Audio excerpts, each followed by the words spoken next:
Hi everybody, I just wanted to take you through this brief APA The Basics video. This does not give you everything that you need to know, but it's close. It gets you started.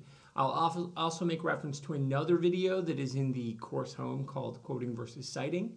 That information combined with this video should give you the basics that you need to not make simple mistakes and lose easy points. By watching this video and that video, you are responsible for knowing these things.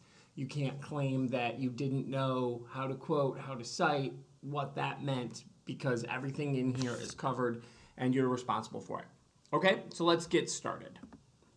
So APA stands for the American Psychological Association. Okay, so that's what it stands for. That means that this was created for publication of research articles done by psychologists. You're not a psychologist. You're not publishing a research article in a journal or in a book. So you're not writing for publication, but for academics. So this presentation will address the things that you must do. However, there'll be a few slides that tell you what not to do. If you look at some of the examples, there's going to be some things that are in the examples that are publication standards and are things for my courses you simply do not have to do. And so the publication manual does explain that there are times when instructors have the right to make some tweaks. Okay, so this presentation should clear all those tweaks up. So what is in this video is what I'm asking you to do. If I tell you to check your book, and there's a few times in here where I do that, then you go with the standards that are in the book. But this presentation is going to show you about layout, terminology, format, things of that nature. I want you to follow the format and ideas that I'm showing you here in this presentation. Okay, so first is the cover page. In APA, there is a standalone cover page. It has a page number on it, even though it does not count towards the final page count. And while not every example shows a date, I prefer that you have the date on it. So this is one of those tweaks. So let us get to an example. This is what I'd like your cover page to look like. I want the title of your paper, your name, the name of our university, and the date. You'll notice up here there's a page number and it says running head with short title. So if you click up here and open the header, there's a few things that I want you to see. I want you to notice that the page number is over here on the right-hand side and it says running head short title. The way that you do this is by clicking the different first page option, going to page number, add the page number to the top of the page. Then once that happens, you'll be able to type the short title, send it over to this side, and then close the header and footer. More on what page 2 will look like in a second, but this is what I want your cover page to look like. I want it to be centered, and I want these 4 things on it. I don't want it to be a standard thing that Word offers that has colors and splashes and giant font and things off to the side. I don't want any of that. I just want it to be boring. That's what APA requires. I know that that's not as much fun, but that is what I am requiring of you. Okay? So let's get back to this. Now, the second thing is the abstract. You should not have an abstract in your paper. Granted, some examples will show there's an abstract. The book shows one. The OWL at Purdue shows one. I am telling you not to include an abstract. An abstract is for papers that do primary research. That means you're doing a study or collecting original data. You're not doing that. You're doing secondary research, so you have no need for an abstract. You're reading articles that someone else has published, or you're interviewing people. That is not primary research. That is secondary research. You're not doing a longitudinal study. Therefore, you do not need an abstract, so do not include one in any of your papers. Okay, so nuts and bolts, how I want the setup to be. I want your papers to be in 12-point font. I want you to use Times New Roman. And while your default may be something different, every word processing program may use something a little different. I want 12-point Times New Roman. I also want all your papers to be double spaced throughout the entire paper. Okay, that is the rules. Academic papers require these things. You're going to indent, you're going to double space, and you're going to use Times New Roman, and you're going to use 12-point font. That is the requirement for my papers. So again, if you don't know how to get to that, up here in the top, it says Times New Roman and 12-point font. That's what I want for the whole paper. I believe Word's default is Calibri 11-point font. I'm not sure what Page's default is. Everything is a little bit different, so it's something that I want you to look at and make sure you have this for your whole entire paper. Okay, don't write in bold, don't write in italics, just write like that. Okay, back to the PowerPoint. All right, now headings. Headings are sometimes required. And for a few of my classes, I require headings on specific assignments and not on other assignments. So if there are headings required, the assignment itself will state this, okay? Follow those rules presented in that assignment for the specific heading titles. So because I'm asking you to use heading titles doesn't mean that I'm asking you to disregard the rest of the format. I still want a cover page, I still want a reference page, I still want Times New Roman. It just means I want you to have headings. If the assignment does not require specific headings, they are optional. So let's take a look at what that looks like. If we come down here, when you get to page 2, a couple of things you're going to notice. Now notice it just says short title, and that's because in the header option, I had different first page. That allows me to write something different here than I have on the first page. Now the title of the paper, which is up here, is repeated across the top of the second page, which is really the first page of writing, but it's page number 2. If you're going to do a main heading, you're going to put it in bold and you're going to center it.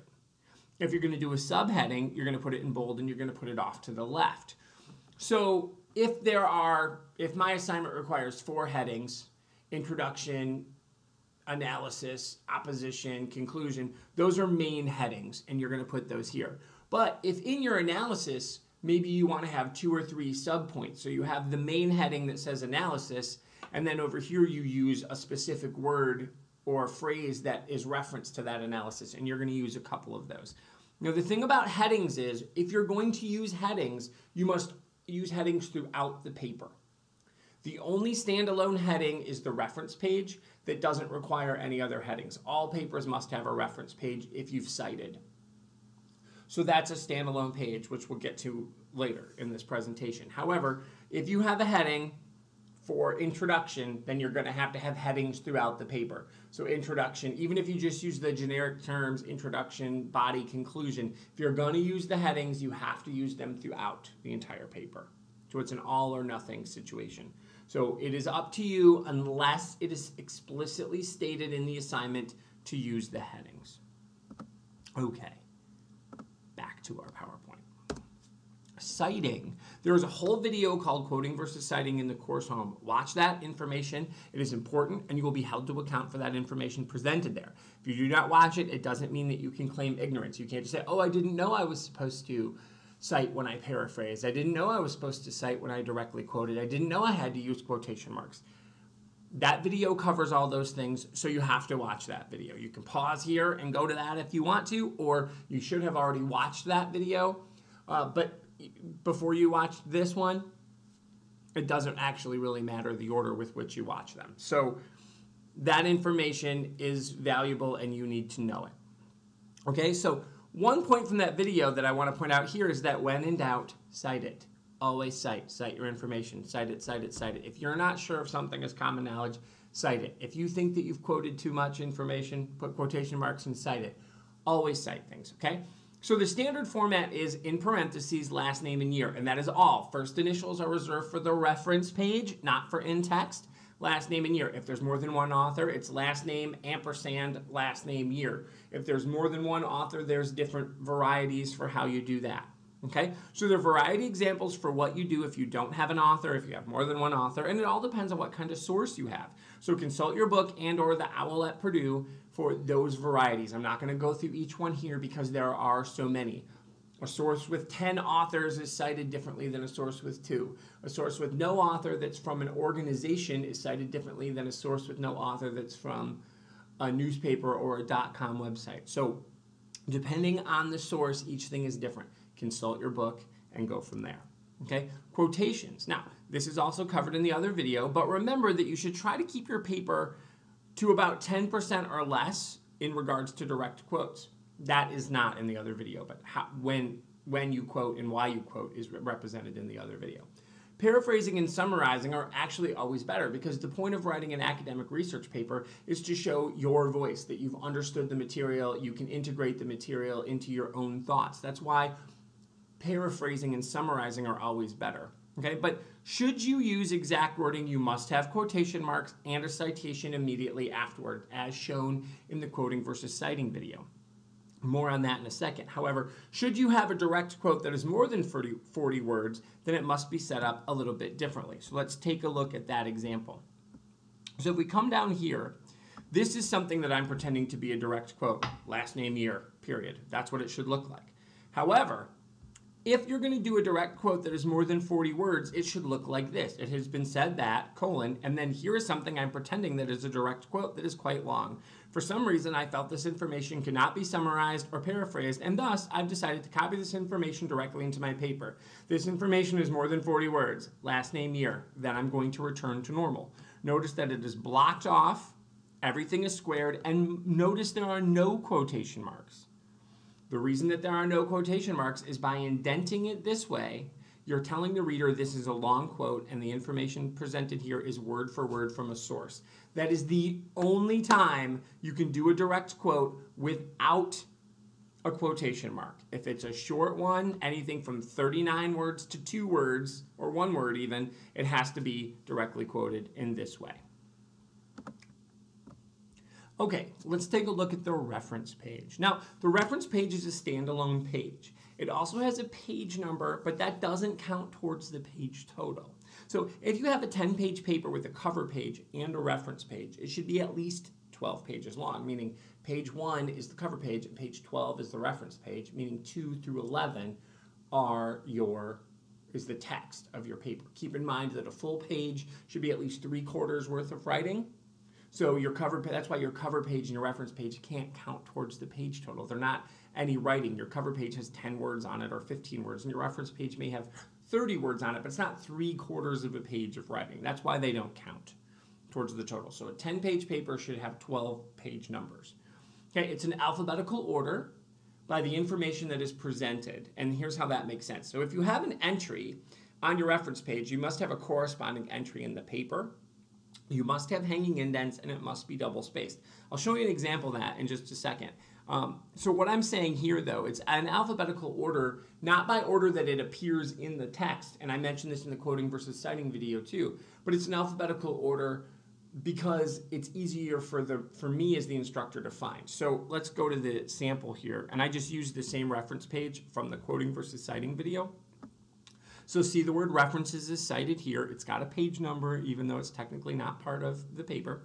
This is the same reference page. It's in alphabetical order. Now, these are the things that were mentioned in the text. So what we do, the reason it's alphabetized is it's easier to find. So if it's here, it must be there. If there's something on your reference page and I can't find it in your text, then it doesn't belong on your reference page. And if it's in text, it must be on your reference page. The only time that isn't the case is if you do a personal interview, but that is one of those unique situations that your book or the OWL at Purdue can explain in more detail. Okay, so this is for the basic things, for basic citations. This is what the reference page should look like. Notice that it's got a hanging indent. Unlike a regular paper where you indent the first line of the paragraph and the rest are left justified, these are left justified with a hanging indent and a double space. That's what it looks like. It's just one of those weird things. That is an APA rule. I don't have a good reason why. It just is what it is, so you need to do it. Okay? Finishing up. When in doubt, double check. There is much more to APA than presented here, but these are the basic rules. So please use the resources you have at your disposal. You have a book, you have the internet, you have the OWL at Purdue. If you don't know what that is, just go to your search engine, Bing or Google or Yahoo, and type in OWL at Purdue, and you'll find it. It has everything that you need there. If you cannot find the answers there, ask me. So bear in mind that the things that I've presented in this video might say something a little differently than the OWL at Purdue or your book, specifically with the abstract. I cannot stress enough to you the need to not have an abstract in your paper. Everything else, follow that format as presented there, and you will be all set. All right? Thanks, and if you have any questions, as always,